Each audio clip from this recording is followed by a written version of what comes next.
So we'll start with you.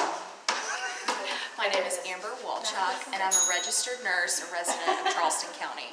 Can you spell that? AMBERWALCZUK. And you are a consumer who delivered at home and an RN? Actually, I was not able to have my baby at home. I chose a home birth, and I am a registered nurse, so I worked for many years in the hospital, but I was unable to progress, and after 4 days, I had to go to the hospital. What was that transfer like? It was very smooth. I had an amazing midwife that I trusted through the entire process. And from start to finish, everything about my transfer went very well.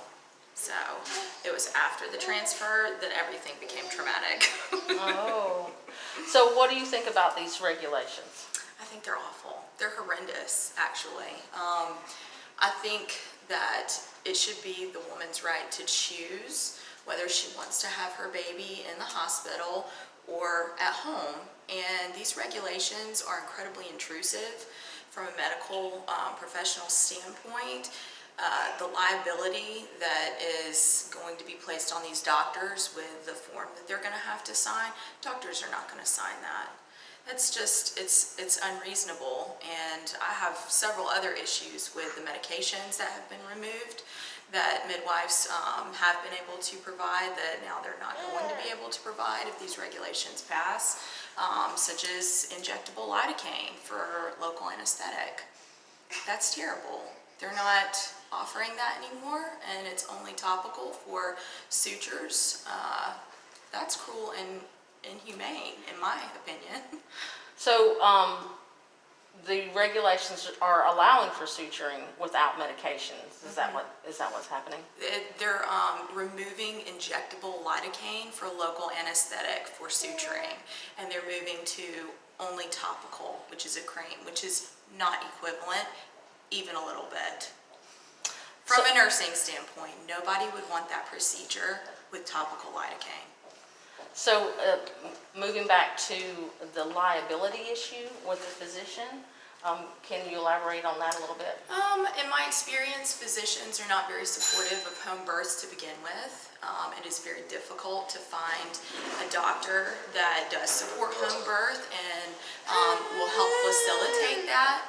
And as these regulations, if they get passed, the liability that will be placed on the doctors with having them sign this form stating that the patient is, what's the word I'm looking for? Safe, as a good candidate. Low risk.